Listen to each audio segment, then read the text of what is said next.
Hello friends, welcome back to Pragati Mantra classes. My name is Shivangi Agarwal and I'm your mentor for upcoming TET examination. So students, जैसे कि हमारी CTP की lecture series चल रही थी और अभी तक हमारा जो टॉपिक चल रहा था वो थी हमारी लर्निंग थ्योरीज, जिसमें कि हमने 3 थ्योरीज को अभी तक कवर अप कर चुके हैं, जिसमें कि हम स्किनर साहब की, पैवलोव साहब की, थॉर्नडाइक साहब की 3 थ्योरीज कवर कर ली हैं।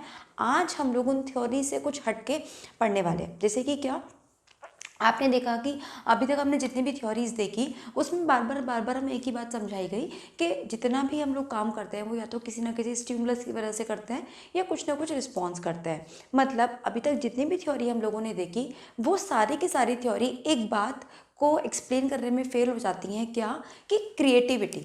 अगर हम कहें सृजनात्मकता, क्रिएटिविटी की अगर मैं बात करती हूँ, या फिर अगर मैं बात करती हूँ प्रॉब्लम सॉल्विंग की, या फिर अगर हम बात करते हैं एब्स्ट्रैक्ट थिंकिंग की, तो इन सब चीज़ों को एक्सप्लेन करने में ये जो हमारी थ्योरीज थी ये फेल हो जाती हैं, जिसकी वजह से हमें लगता है कि अब हमें कुछ और सोचना पड़ेगा, कोई और थ्योरी बतानी पड़ेगी ताकि हम एक्सप्लेन कर सकें कि कोई person abstract thinking, problem solving या फिर हम कह सकते हैं हाइपोथेटिकल जो थिंकिंग होती है बच्चे किस टाइप में कर पाते हैं। क्योंकि जितनी भी थ्योरीज अभी तक हमने देखी उसमें ना तो बच्चे के सोचने के बारे में बातें होती हैं, ना बच्चे की रीजनिंग के बारे में बात होती है। बस हम कह रहे हैं कि हम उसको कोई चीज़ दिखाएंगे और जिसकी वजह से प्रैक्टिस के थ्रू वो आदत डेवलप होती चली जाएगी। लेकिन ये चीज़ें अगर हम देखें तो छोटे बच्चों के लिए तो ठीक है, लेकिन जैसे जैसे हम हायर स्टडीज़ में जाते जाते हैं तो ये सब चीज़ें फेल हो जाती हैं, क्योंकि वहाँ पर हम सारी की सारी चीज़ें बच्चों को प्रैक्टिस के माध्यम से, बार बार ट्रायल एंड एरर के माध्यम से नहीं सिखा सकते। तो इसी वजह से हम कह सकते हैं एक जर्मन साइकोलॉजिस्ट का ग्रुप आया जिन्होंने एक नए स्कूल को जन्म दिया जिसको हम बोलते हैं गेस्टाल्टिज्म। गेस्टाल्टिज्म, अब ध्यान रखिएगा ये एक जर्मन वर्ड है तो इसको इंग्लिश में भी हम इसी तरीके से बोलेंगे, लेकिन जब हिंदी में इसकी ट्रांसलेशन करी गई तो हमने देखा कि इसका जो मतलब निकलता है, इसका मतलब निकलता है पुट टुगेदर, पुट टुगेदर, या फिर हम इसको बोल देते हैं कॉन्फ़िगरेशन, या फिर हम इसको बोल देते हैं ऑर्गेनाइज्ड मैनर।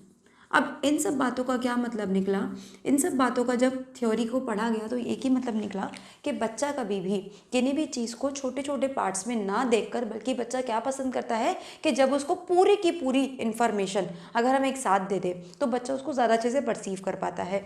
इसी तरीके से एग्जाम में केवल यहीं से क्वेश्चन पूछा गया था कि गेस्टाल्टिज्म का अगर हम मतलब देखें तो वो क्या होता है। तो ध्यान रखिएगा इसका जो मतलब है वो है होल, यानी कि संपूर्ण।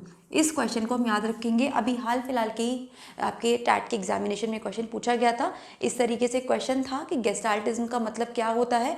वहाँ पे आपको 4 ऑप्शंस दिए हुए थे, इनसाइट होता है, होल होता है, ठीक है, या फिर पार्ट्स होता है, क्या होता है। तो ध्यान रखिएगा बहुत सारे स्टूडेंट्स ने क्या किया वहाँ पे, उनको लगा कि गेस्टाल्टिज्म में तो हमने इनसाइट की थ्योरी पढ़ी थी कोलर की, तो वो सब लोगों ने इनसाइट लगा दिया, लेकिन वहाँ पे जो हमारा आंसर आना था वो या तो कॉन्फिगरेशन दिया होगा या पुट टुगेदर दिया होगा या होल दिया होगा, आपको इस तरीके से आपको देखना था। तो आई होप यहाँ तक चीज़ें क्लियर होंगी। अब हम समझते हैं, देखो आज तक आपने क्या करा होगा, बस आपने केवल इनसाइट की थ्योरी पढ़ ली होगी कि कोलर ने क्या थ्योरी दी थी, क्या उसमें एक्सपेरिमेंट किया था और उसके बेसिस पे क्या रिजल्ट निकले थे। लेकिन आखिर ये थ्योरी का जन्म कैसे हुआ, कहाँ से इसकी स्टार्टिंग हुई, मतलब थोड़ा सा हम इसकी हिस्ट्री के लिए समझते हैं। तो ये कहाँ से स्टार्ट हुआ था, हमारा गेस्टाल्टिज्म जो स्कूल है हमारा वहाँ से शुरू हुआ। अब ये जो गेस्टाल्टिज्म इतना बड़ा साइकोलॉजी का स्कूल है, इसने अपने कुछ प्रिंसिपल्स दिए, तो सबसे पहले उन प्रिंसिपल्स को समझते हैं और उसके बाद हम मूव करेंगे कोहलर की इनसाइट थ्योरी की तरफ। तो अब देखिए स्टूडेंट्स, जो हमारे गेस्टाल्टिज्म के फादर हुए उन्होंने बार बार हमें एक बात समझानी चाहिए, क्या कि बच्चे के सामने जब भी हमें कोई चीज़ प्रेजेंट करनी है तो हमें उसको पूरी तरीके से यानी कि होल रूप में प्रेजेंट करना है, ना कि छोटे छोटे पार्ट्स में। लेकिन अब बात आती है कि जब हम बच्चे को पूरी तरीके से कोई चीज़ प्रेजेंट करना चाहते हैं तो आखिर हम उसको किस तरीके से प्रेजेंट करें। तो उसी लिए उन्होंने क्या करा, ये हमें कुछ प्रिंसिपल्स बताए, कुछ नियम बताए कि जब हम बच्चे को कोई चीज़ प्रेजेंट करना चाहते हैं तो इन बेसिस पे, इन 4 बेसिस पे हम किसी भी चीज़ को इस तरीके से अरेंज कर सकते हैं ताकि जब हम बच्चे के सामने प्रेजेंट करें तो जो उसकी लर्निंग है वो ईजी रहे। तो एक एक करके इन लॉज को समझते हैं। तो जैसे कि हमारा पहला लॉ है लॉ ऑफ प्रॉक्सिमिटी। अब ये लॉ क्या कहता है कि जो चीज़ें निकट हैं हमें उन चीज़ों को एक साथ रखना चाहिए, यानी कि हमें एलिमेंट्स को एक साथ रखना चाहिए। किस बेसिस पे, जिस तरीके से उनमें कोई भी निकटता है, यानी कि कोई भी हमें नियरनेस देखने के मिलती है। इसी तरीके से जो सेकंड लॉ है वो कहता है सिमिलैरिटी, मतलब अगर कोई भी चीज़ें आपस में किसी तरीके से रिलेटेड है, किसी तरीके से सिमिलर है, तो उन चीज़ों को हमें साथ में रखना चाहिए। इसी तरीके से थर्ड लॉ आता है लॉ ऑफ क्लोजर। ये इसने क्या बोला, इसने कहा कि अगर मान लीजिए कुछ चीज़ें हैं जो कि किसी मिलके किसी के एंटाइटी को, किसी चीज़ को कंप्लीट करती हैं, तो उस कंडीशन में भी हमें उन चीज़ों को साथ में रखना चाहिए। फिर लास्ट लॉ आता है हमारा सिंप्लिसिटी, मतलब हमें चीज़ों को अरेंज करना चाहिए किस बेसिस पे, उनकी सिमेट्री के बेसिस पे, उनके कलर के बेसिस पे, या फिर हम कह सकते हैं उनकी स्मूथनेस के बेसिस पे। तो ये इन्होंने 4 लॉ बताए। अब ये जो मैंने आपको बताया हो सकता है डिफिकल्ट लग रहा हो, तो देखो इसको एक रियल लाइफ एग्जाम्पल से समझते हैं। कैसे? जैसे कि जब आप कभी भी एक मॉल गए होंगे, तो मॉल में आपने जनरली देखा होगा कि जो आपका फूड कोर्ट होता है, यानी कि जो आपकी सारी खाने पीने की चीज़ें होती हैं, वो सब आपको टॉप फ्लोर पे मिलती हैं। और इसी तरीके से जो आपको फन सेक्शन होता है, किड्जी सेक्शन होता है, वो भी आपको सबसे ऊपर मिलता है।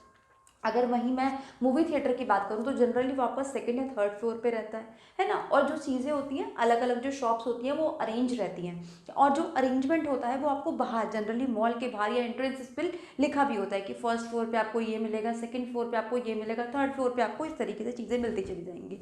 तो देखो उसी की हेल्प से हम इन चारों लॉज को समझने की कोशिश करते हैं। कैसे? जैसे कि सबसे पहला हम देखते हैं लॉ ऑफ सिमिलैरिटी। अभी क्या कहती है कि सिमिलर चीज़ें हमें एक साथ रखनी चाहिए। तो हमने क्या करा कि फूड कोर्ट हमने एक ऐसा सेक्शन बना दिया जिसपे जितनी भी खाने की चीज़ें हैं, चाहे वो इटालियन हो, चाहे वो कॉन्टिनेंटल हो, चाहे वो नॉर्थ इंडियन हो, चाहे वो साउथ इंडियन हो, हमने क्या करा, क्योंकि वो सब खाने से रिलेटेड हैं, तो हमने उनको एक जगह दे दी फूड कोर्ट। ठीक है, इसीलिए हमने क्या कर दिया, उनको एक साथ अरेंज कर दिया।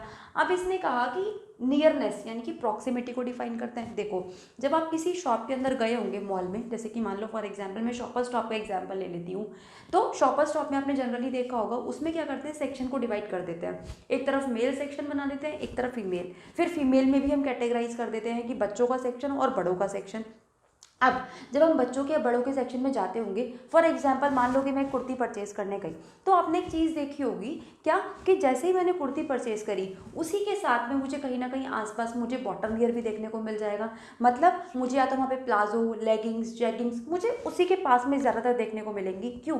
इससे हमें क्या पता चलता है, मान लो कि कोई लेने तो आया था कुर्ती, लेकिन अब उसने देखा अरे वाह मुझे तो इसके मैचिंग की जैगिंग भी मिल गई, तो वो उसको भी पिकअप कर लेगा। तो ये जो काम करता है, एक तरह से मैं कह सकती हूँ ये किस पे काम करता है, प्रॉक्सिमिटी पे, क्योंकि उसमें कोई नियरनेस है। ठीक है, कोई निकटता है उन दोनों कपड़ों के बीच में, इसलिए उन्हें साथ में रखा गया था। इसी तरीके से फिर आता है क्लोजर। अब देखो क्लोजर का मतलब मैंने क्या बताया था कि कोई बहुत बड़ी छोटी छोटी चीज़ें मिलकर एक बहुत बड़ी चीज़ को कंप्लीट करती हैं। तो अब जैसे कि अगर मैं शॉपर स्टॉप की बात करूँ, तो शॉपर स्टॉप ठीक है एक ऐसी जगह है मॉल के अंदर ही जहाँ पे आपको लगभग आपकी डेली यूज़ की सारी चीज़ें मिल जाएंगी। फॉर एग्जाम्पल आपको वहाँ पे परफ्यूम भी मिल जाएगा, आपको वहाँ पे वॉचेस भी मिल जाएंगे, आपको वहाँ पे आपके फुटवेयर भी मिल जाएंगे, कपड़े भी मिल जाएंगे, आपको एसेसरीज भी मिल जाएंगी। तो इसीलिए हमने क्या कर दिया, उसको एक जगह पे क्लोज कर दिया। ठीक है, शॉपर स्टॉप के अंदर ही, तो वो क्या हो गया, हमारा क्लोजर हो गया। अब हम बात करते हैं सिंप्लिसिटी की। ठीक है, अब देखो सिंप्लिसिटी में क्या होता है, जब आप जाते हो ठीक है किसी मॉल के अंदर आप गए, तो आपको एक सिंप्लिसिटी किस तरीके से मिलती है कि जितनी भी आपकी ज़रूरत की चीज़ें हैं जो आप सबसे ज़्यादा परचेज करते हो, वो सब आपको जनरली कहाँ मिलेंगी, ग्राउंड फ्लोर पे मिलेंगी। तो इसी तरीके से हमने चीज़ों को अरेंज किया हुआ है। ठीक है, तो इसी अरेंजमेंट को हमने क्या बोला, लॉ ऑफ सिंप्लिसिटी बोला। आई होप आपको ये सारे के सारे लॉज, ये जो मैंने आपको मॉल का एग्जाम्पल दिया, इससे क्लियर हुए होंगे।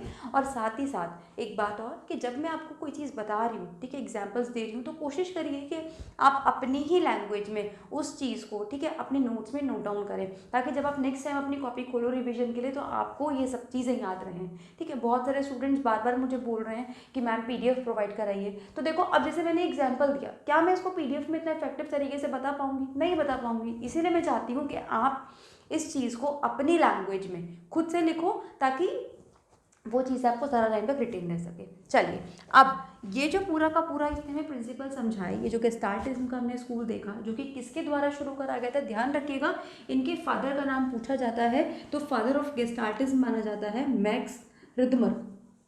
मैक्स रिदमर, ये क्वेश्चन पूछा जाता है क्योंकि कई लोगों ने केवल इनसाइट थ्योरी पढ़ी होती है जिसमें कि कोलरकोफ्का का नाम होता है, तो बच्चे इसे 95% तक गलत कराते हैं। ध्यान रखिएगा, गेस्टाल्टिज्म के जो फादर थे वो मैक्स रितेमर थे, ना कि कोलरकोफ्का। कोलरकोफ्का हम कह सकते हैं वो साइकोलॉजिस्ट थे जिन्होंने इसके अंदर आके एक्सपेरिमेंट करे, जिन्होंने इनके अंदर आके प्रयोग करे, ना कि इन्होंने इसको शुरू किया था। शुरू करने वाले कौन थे? मैक्स रितमर। आई होप यहाँ तक चीज़ें क्लियर है। अब हम देखते हैं कि आखिर ये जो गेस्टाल्टिज्म स्कूल बना, इसमें फिर क्या आगे जाके एक्सपेरिमेंट हुए, किसने किया, और उन एक्सपेरिमेंट के बेसिस पे हम लोगों ने क्या क्या सीखा। तो देखिए, अभी तक जैसे जितनी भी हम लोगों ने थ्योरीज देखी उसमें हमने क्या देखा कि हमेशा हमारे पास क्या हो रहा था कि एक स्टिमुलस होता था और उसके अगेंस्ट में हमें एक रिस्पॉन्स मिलता था। उनके बीच में जब एक रिलेशन स्थापित हो जाता था तो बच्चा कोई ना कोई एक लर्निंग सीख जाता था। लेकिन अब क्योंकि कोलर हमारे किस गेस्टाल्ट स्कूल से इन्फ्लुएंस है, तो इन्होंने कहा कि नहीं, ऐसा नहीं होता कि हर बार कोई बच्चे को स्टिमुलस मिलेगा वो रिस्पॉन्स करेगा, फिर उसमें भी ट्रायल एंड एरर होते रहेंगे कि ये सही है, ये गलत है, ये सही है, ये गलत है। इस तरीके से लर्निंग नहीं होती। बल्कि उन्होंने क्या कहा कि मान लो अगर बच्चे के सामने बहुत सारे स्टिमुलस हैं, अब इन स्टिमुलस के बीच में जब एक संबंध स्थापित हो जाता है, ठीक है, और अचानक से, ठीक है, इन्होंने कहा कि अचानक से सहसा ही हमें क्या होता है, कोई ना कोई आइडिया आता है जिसकी वजह से क्या हो जाती है, हमें उस प्रॉब्लम का सोल्यूशन मिल जाता है। मतलब इनका कहना था कि अचानक से जब हमें कोई आइडिया आता है, फॉर एग्जांपल आप किसी सिचुएशन में हो, ठीक है, आपको कोई सोल्यूशन नहीं मिल रहा है, आपने उसके बारे में सोचा सोचा सोचा और एकदम से अचानक से आपको आइडिया आता है, आहा आइडिया आ गया है ना, इसका सोल्यूशन तो ऐसे हो सकता है सिंपली। तो वही चीज़ इन्होंने कहा कि इनसाइट थ्योरी किस बात पर डिपेंड करती है, किस बात पे मतलब मैं कहूँ कि मेन फोकस करती है, आहा मोमेंट पर। यानी कि ये कहती है कि कोई भी जब लर्निंग होती है, बच्चे को कोई भी एक जो रिएक्शन होता है या कोई हमें सॉल्यूशन मिलता है किसी भी चीज़ का, तो वो अचानक से मिलता है। ठीक, अब देखो, अब इन्होंने इस चीज़ को, ठीक है, इन्होंने इस चीज़ को बच्चों के साथ एक्सपेरिमेंट करने के लिए, बच्चों की एजुकेशन में लाने के लिए किस तरीके से प्रूव किया। इन्होंने बहुत सारे एनिमल्स पर क्या करे, एक्सपेरिमेंट करे। अब जिसमें से कि जो इनका सबसे फेमस एक्सपेरिमेंट हुआ वो हुआ चिंपैंजी पर। अब चिंपैंजी भी इनके पास कई सारे थे, लेकिन इनके पास एक सबसे इंटेलिजेंट चिंपैंजी था जिनके जो एक्सपेरिमेंट हैं वो आज के टाइम में हम पढ़ते हैं। उसका नाम इन्होंने रखा था सुल्तान। सुल्तान। और सबसे एक्सपेरिमेंट क्या, जो पहला एक्सपेरिमेंट था वो क्या करा गया कि सुल्तान को एक केज के अंदर बंद कर दिया गया, ठीक है, और उस केज के अंदर उसे क्या दे दी गई, स्टिक्स दे दी गई, कुछ डंडियाँ दे दी गई, और बाहर क्या रख दिए गए, बनाना रख दिए गए उस केज के बाहर। अब क्योंकि सुल्तान को भूख लगी, ठीक है, तो उसने क्या करा, इन स्टिक्स को, 2-3 स्टिक्स थी छोटी छोटी, तो उसने उन स्टिक्स को एक एक करके उस बनाने तक पहुंचने की कोशिश करी। अब वो नहीं पहुंच पाया तो उसने क्या सोचा कि स्टिक्स की हेल्प से पहुंचने की कोशिश करता हूँ। वो एक एक उस स्टिक की हेल्प से भी पहुंचने की कोशिश करता रहा, लेकिन वो नहीं पहुंच पाया। फिर क्या होता है, अचानक से, ठीक है, वो उन स्टिक से खेल रहा होता है और वो देखता है कि वो स्टिक्स आपस में जुड़ जाती हैं। और जैसे ही वो स्टिक्स आपस में, जैसे कि मान लीजिए ये एक स्टिक है, ये एक स्टिक है, ठीक है, तो अब जैसे ही वो स्टिक आपस में जुड़ी, ठीक है, वो स्टिक लंबी हो गई, तो उसने क्या करा, उस स्टिक की हेल्प से उन बनाना को लेने की कोशिश करी और वो देखता है कि मुझे वो बनाना मिल जाते हैं। तो पहला एक्सपेरिमेंट ये। अब इस एक्सपेरिमेंट को थोड़ा और टफ कर दिया गया। कैसे? अब की बार उसको एक रूम में छोड़ दिया गया और रूम में क्या रख दिए गए, कुछ बॉक्सेस रख दिए गए, ठीक, और जो बनाना थे वो जो उस रूम की छत पर ना लटका दिए गए। फिर से बनाना या कोई भी खाने की चीज़ हम कह सकते हैं। तो अब क्या हुआ, अब उसको वहाँ पे पहुँचना था, ठीक है, उन बनाना को लेना था। पहले तो वो जंपिंग वंपिंग करता रहा, ठीक, अब वो जब जंपिंग वंपिंग करता रहा, वो वहाँ तक नहीं पहुँच पाया, तो वो हार थक के कोने में बैठ जाता है। फिर वो देखता है अपने आसपास, जब नज़र घुमाता है तो उसको कुछ बॉक्सेस दिखते हैं अपने कमरे में, और वो देखता है कि पहले वो एक बॉक्स लगाता है और उसके ऊपर चढ़ने की कोशिश करता है, वो तब भी नहीं पहुँच पाता, ठीक। अब वो फिर दूसरा बॉक्स रखता है, वो देखता है कि मैं अभी भी नहीं पहुँच पा रहा। फिर क्या होता है, इसी तरीके से धीरे धीरे कोशिश करते करते वो तीसरा बॉक्स रखता है और वो उस बनाना तक पहुँच जाता है, ठीक है, ये चीज़ हुई। तो अब हमने देखा कि जो मंकी है, जो हमारा सुल्तान है, वो इस कंडीशन को दोनों को फुलफिल कर पा रहा है, ठीक है, वो प्रॉब्लम को सॉल्व कर पा रहा है, प्रॉब्लम को एज अ होल देख पा रहा है, वो देख पा रहा है कि मैं कैसे बहुत सारी चीज़ों का यूज़ करके बनाना तक पहुंच सकता हूँ। अब एक बार क्या हुआ कि हमने बनाना लटका दिए और कमरे में उस सुल्तान को अकेले छोड़ दिया और उसके पास वहाँ पे कोई भी चीज़ नहीं थी कि वो वहाँ से बनाने को ले सके। तो उसने क्या किया पता है, उसने क्या करा, कोहलर साहब का हाथ पकड़ के लेकर आया, जो कि एक साइड में खड़े हुए थे, तो वो उनका हाथ पकड़ कर लेकर आया। उसने उसको बनाना के नीचे खड़ा करा कोहलर साहब को, और कोहलर साहब के ऊपर चढ़ गया और उसने बनाना ले लिए। तो आपने देखा कि अब देखो उसने क्या करा, यहाँ पे सिमिलैरिटी का नियम लगाया। उसने देखा क्योंकि मैं किसी चीज़ पे चढ़ के ले सकता हूँ बनाना, अब उसको कोई चीज़ नहीं मिली तो वो क्या कर गया, कोहलर साहब के ऊपर ही चढ़ गया। तो यहाँ से हमें देखने को मिलता है कि अगर दो एक्सपेरिमेंट के बीच में हमारे पास कोई सिमिलैरिटी होती है तो बच्चे क्या करते हैं, सेम ही तरीके से रिस्पॉन्स करने की कोशिश करते हैं। अब ये जो एक्सपेरिमेंट इन्होंने दिए, इसके बेसिस पे इन्होंने क्या करा, कुछ रिजल्ट निकाले। अब वो रिजल्ट क्या हुए उनको देखते हैं। अब देखिए, कोहलर साहब ने बताया कि जो हमारी इंसाइटफुल लर्निंग होती है, यानी कि सूझ से जो भी हम सीखते हैं, वो कुछ फैक्टर्स पर डिपेंड करती हैं, जो कि कुछ इस तरीके से हैं, जिसमें कि पहला है हमारा एक्सपीरियंस। इन्होंने कहा कि जिस तरीके का हमारा एक्सपीरियंस होगा, ठीक है, उसी तरीके से हमें सूझ में जो हम लर्निंग करते हैं जिस तरीके से, उसमें हमें हेल्प मिलेगी। मान लो कोई हमारे सामने ऐसी समस्या है जिससे मिलती जुलती समस्या हम पहले भी फेस कर चुके हैं, तो हमें आसानी होगी इस प्रॉब्लम को सॉल्व करने में, क्योंकि जो हमारा पास्ट एक्सपीरियंस है वो कहीं ना कहीं हमारे काम आएगा। सेकंड है हमारे पास इंटेलिजेंस। इन्होंने कहा कि जितना कोई पर्सन इंटेलिजेंस होगा उतना ही ज़्यादा चांसेस होंगे कि वो इंसाइटफुल लर्निंग को कर पाए। मतलब उन्होंने कहा कि कोई अगर इंटेलिजेंट व्यक्ति है तो उसको जो इंसाइट है, यानी कि जो उसको सूझ है किसी प्रॉब्लम के लिए, वो जल्दी आएगी, ठीक है, आसानी से आ जाएगी। वहीं अगर हम कहें कि कोई एवरेज बच्चा है तो उसको उसी तरीके से याद करने में, सूझ लाने में, आइडिया लाने में थोड़ा टाइम लग सकता है। नेक्स्ट है हमारे पास लर्निंग सिचुएशन। इन्होंने कहा जिस प्रकार की लर्निंग सिचुएशन होगी, मतलब अगर सिचुएशन इस तरीके से है कि बच्चे के लिए वो पॉजिटिव चीज़ें क्रिएट करती है तो बच्चे की लर्निंग जल्दी होगी, आसानी से होगी।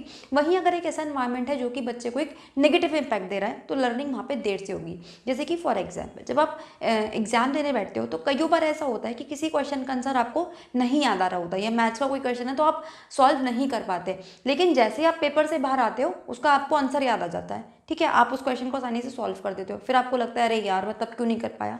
तो बात होती है लर्निंग सिचुएशन की, क्योंकि एग्जामिनेशन हॉल में आपके पास प्रेशर इतना होता है, ठीक है, इतना एक मतलब आपको स्पीड का भी ध्यान रखना है, एक्यूरेसी का भी ध्यान रखना है, और आपको अच्छे मार्क्स भी लाने हैं, तो बहुत सारी चीज़ें प्रेशर में होती है, तो वहाँ पर लर्निंग सिचुएशन हमारी अच्छी नहीं होती, हम कह सकते हैं। इसके बाद है हमारे इनिशियल एफर्ट्स। इन्होंने कहा कि जिस तरीके से बच्चे के इनिशियल एफर्ट्स होंगे, ठीक है, अगर इनिशियल एफर्ट्स अच्छे हैं, ठीक है, मतलब अगर उस वे में काम कर रहे हैं, उस रास्ते पर काम कर रहे हैं, तो लर्निंग आसानी से हो जाएगी। अदरवाइज हो सकता है कि लर्निंग होने में टाइम लगे। इसके बाद है रिटेंशन एंड रिपीटिशन।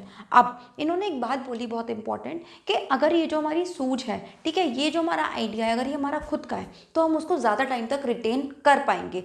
मतलब अगर कोई ऐसी चीज़ है जो आपने यूनिक बिल्कुल अपनी बनाई है तो ऑब्वियस बात है आप उसे कभी भूल ही नहीं पाओगे, तो वही चीज़ है रिटेंशन। इसके बाद है रिपीटिशन। लेकिन उन्होंने एक बात और बोली कि चाहे कोई चीज़ कितनी भी यूनिक हो, अगर आप उसका रिपीटिशन अपनी डेली लाइफ में नहीं करोगे तो एक टाइम ऐसा आएगा कि आप उस चीज़ को भूल जाओगे। तो लर्निंग चाहे आपकी कैसे भी हुई हो, लेकिन उसके लिए रिपीटिशन बहुत ज़रूरी है। तो ये थे हमारे कुछ फैक्टर्स। अब हम देखते हैं कि जब हम इंसाइटफुल लर्निंग की बात करते हैं तो उसकी क्या क्या विशेषताएं होती हैं, क्या क्या कैरेक्टरिस्टिक्स होते हैं, मतलब इस टाइप की जो लर्निंग है वो अभी तक की हमारी बाकी टाइप की लर्निंग से कैसे डिफरेंट है। तो अगर हम मैं इसकी इंसाइटफुल लर्निंग की कैरेक्टरिस्टिक्स की बात करूं, विशेषताओं की बात करूं, तो इसकी सबसे पहली विशेषता जो हमारे सामने निकल कर आई पूरे एक्सपेरिमेंट के बाद, सब कुछ समझने के बाद, वो ये आती है कि यहाँ पे बच्चा क्या करेगा कि अपने गोल के बीच में, ठीक है, अपने गोल और उसके जो आने वाले रास्ते हैं, ठीक है, यानी कि हम कह सकते हैं जो अलग अलग तरह के वेज हो सकते हैं, अलग अलग उसके रिस्पॉन्सेस होते हैं, तो बच्चा क्या करता है इन दोनों के बीच में ना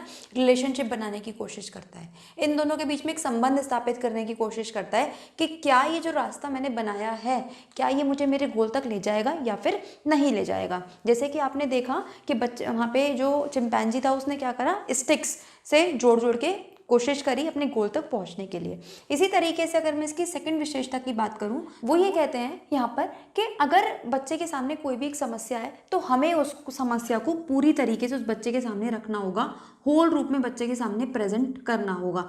अगर मैं मान लो एक छोटे से हिस्से को छिपा देती हूँ और बच्चा तभी भी इस सॉल्यूशन, इस क्वेश्चन का आंसर ढूंढ लेता है, ठीक है, इसको सॉल्यूशन को ढूंढ लेता है, इस प्रॉब्लम के सॉल्यूशन को ढूंढ लेता है, तो यहाँ पे जो लर्निंग होगी वो कैसे होगी, वो होगी ट्रायल एंड एरर के माध्यम से। मतलब अगर बच्चे के सामने कोई पूरी चीज़ है और बच्चा तब उसकी रिस्पॉन्स ढूंढ पा रहा है, तो वो कैसी है हमारी इनसाइटफुल लर्निंग है।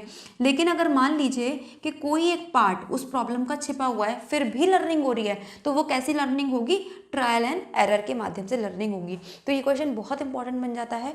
पूछा जा सकता है कि मान लीजिए कोई सिचुएशन है जिसमें कि हमने कुछ चीज़ें बच्चे के सामने रखी और कुछ चीज़ें बच्चे के सामने नहीं रखी, फिर भी बच्चा लर्निंग कर पा रहा है, तो ये किस टाइप की लर्निंग कहलाएगी, तो वो कहलाएगी ट्रायल एंड एरर।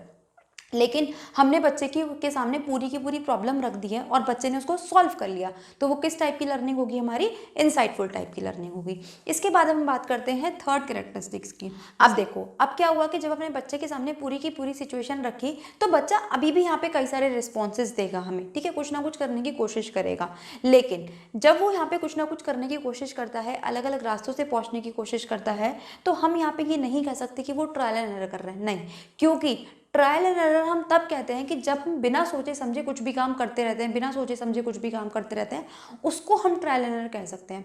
लेकिन यहाँ पे तो बच्चा क्या कर रहा है, सोच समझ के स्टेप्स उठा रहा है, तो इसको हम ट्रायल एंड एरर नहीं बोलते हैं। अब क्योंकि कई बार ऐसा होता है कि जैसे कि चिंपैंजी ने भी करा कि जब उसको स्टिक से या फिर बॉक्सेस की हेल्प से जब वो बनाना तक नहीं पहुँच पा रहा था, तो वो एक स्टेप पे आके क्या हो गया, थक के बैठ गया। जिस स्टेप को, जिस सिचुएशन को हमने क्या बोला, स्टेट ऑफ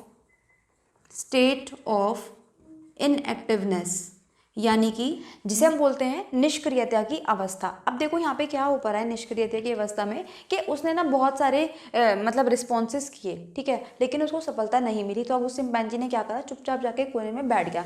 जैसे कि आपने भी कई बार देखा होगा कि आप अपने मम्मी पापा को किसी बात के लिए मनाना चाहते हैं, आपने उन्हें कई सारे रीजन्स दिए, वो नहीं माने, तो अब क्या होगा, एक टाइम ऐसा आएगा कि आप शांत होकर कोने में बैठ जाओगे। तो वही चीज़ हुई चिंपैंजी के साथ भी, कि जब उसने बहुत सारे रिस्पॉन्सेज दिए, उसको सोल्यूशन नहीं मिला, तो वो चुपचाप जाके एक कोने में बैठ जाता है। और इसके बाद क्या होता है, वो और तरीके सोचने लगता है वहीं पे बैठे बैठे। तो अब क्या होगा, यहाँ पे जो उसकी लर्निंग होगी, वो जो लर्निंग होगी वो ही कहलाती है हमारी इनसाइटफुल लर्निंग, जिसे हम नाम देते हैं सडन इनसाइट। Sudden insight. तो ये है हमारी इसकी पांचवी विशेषता।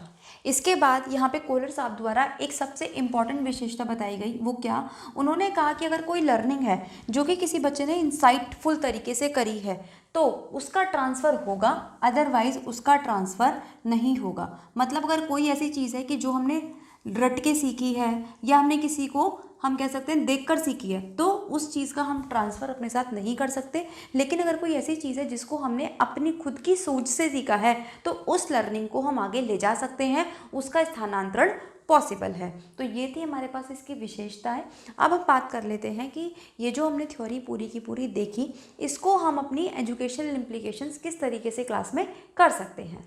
तो अब देखो, सबसे जो इसकी अच्छी एजुकेशनल इम्प्लीकेशन हम कह सकते हैं, इन्होंने क्या कहा कि अगर हम बच्चे के सामने कोई भी लर्निंग करवाना चाहते हैं, बच्चे को कोई भी इन्फॉर्मेशन देना चाहते हैं, तो हमें उसको होल, एज अ होल बच्चे के सामने प्रेजेंट करना चाहिए। कैसे, मान लो कि अगर हम चाहते हैं कि बच्चा, कोई भी पोएम है जो कि हम चाहते हैं कि बच्चा याद कर ले, तो कोशिश करिए कि उस पोएम को बच्चे के सामने पहले पूरा का पूरा आप एक बार सुना दीजिए। अब इससे होगा क्या कि जब बच्चा उस पूरी पोएम को सुनेगा, तो बच्चा कहीं ना कहीं उसका मीनिंग निकाल पाएगा, और अगर बच्चा उसका मीनिंग निकाल पाएगा तो बच्चा उसको आसानी से याद भी कर पाएगा। बजाय इस बात के कि आपने पहले उसको 2 लाइनें बताई, ठीक है, अब 2 लाइनों का तो वो कोई पोएम में मीनिंग ही नहीं निकाल पाएगा। इसी तरीके से मान लो आपने उसको फिर 2 लाइनें बताई, फिर वो उनका मीनिंग नहीं निकाल पाएगा। तो कोशिश करिए कि एक बार आपने उसको सारी पोएम बता दी, ठीक है, आपने उसका जो मेन आइडिया था वो उसको समझा दिया, तो अब उसको आसानी होगी उस चीज़ को याद करने के लिए। तो ये था इनका पहला नियम, पहला एजुकेशनल इम्प्लीकेशन, जिसमें ये कहते थे कि हमें पूरी प्रॉब्लम को बच्चे के सामने एक साथ रखना है। फिर इन्होंने जो सेकंड चीज़ बोली, इन्होंने बोली रियल लाइफ। इन्होंने कहा कि जो बच्चे के सब्जेक्ट्स इस तरीके के हैं, जैसे कि मान लो मैथ्स हो गई, कि कैलकुलेशंस है, अब बच्चे को जो कैलकुलेशन है वो तो डेली लाइफ में करनी ही पड़ती है। मान लो किसी ने उसको 1 टॉफ़ी दे दी या 2 टॉफ़ी उससे ले ली, या उसको शॉप पे जाना है कुछ भी स्टेशनरी खरीदने के लिए, तो मतलब मैथ्स एक ऐसी चीज़ है जो बच्चा डेली लाइफ में बार बार यूज़ करता है। तो हमें क्या करना है, अपने क्लासरूम के एनवायरनमेंट को इस तरीके से बनाना है कि बच्चा क्लास में जो भी चीज़ें सीख रहा है वो उसको अपनी डेली लाइफ में यूज़ कर सके। इसलिए हमें फोकस करना है कि जो सब्जेक्ट ऐसे हैं कि बच्चा डेली लाइफ में देखता है, फॉर एग्जाम्पल ज्योग्राफी है, ठीक है, या सिविक्स है, म्यूनसिपैलिटीज़ हैं, रोड्स हैं, स्ट्रीट लाइट्स हैं, इन सब चीज़ों के बारे में हमें बच्चे को ऐसे सिखाना है कि बच्चा बिल्कुल रियल लाइफ में भी उनको यूज़ कर सके। जब वो रियल लाइफ में कोई स्ट्रीट लाइट देखे कि ख़राब हो गई है, डस्टबिन देखे, तो उसको ये पता हो कि यहाँ पे ये डस्टबिन रखा किसने, कौन इसको रखता है, कौन यहाँ से ये जो गार्बेज है लेकर जाता है, स्ट्रीट लाइट्स कौन लगाता है, कौन इनको ऑन करता है, कौन ऑफ करता है। तो इसी तरीके से हमें पढ़ाना है कि क्लासरूम जो उसकी इंस्ट्रक्शंस हैं, जो लर्निंग है, वो उसको डेली लाइफ में यूज़ कर सके। तो ये थी हमारी पूरी की पूरी कोलर की इनसाइड थ्योरी। आई होप आपको पूरी थ्योरी समझ में आई होगी और अच्छी भी लगी होगी। तो अगर अच्छी लगी है तो वीडियो को लाइक करना ना भूलें, और अगर चैनल पर नए हैं तो सब्सक्राइब कर दें, बेल आइकन को हिट कर दें, ताकि आने वाले सारे नोटिफिकेशंस आपको टाइम से मिलते रहें। तो मिलते हैं नेक्स्ट वीडियो में एक और नई थ्योरी के साथ। तब तक पढ़ते रहिए। All the very best.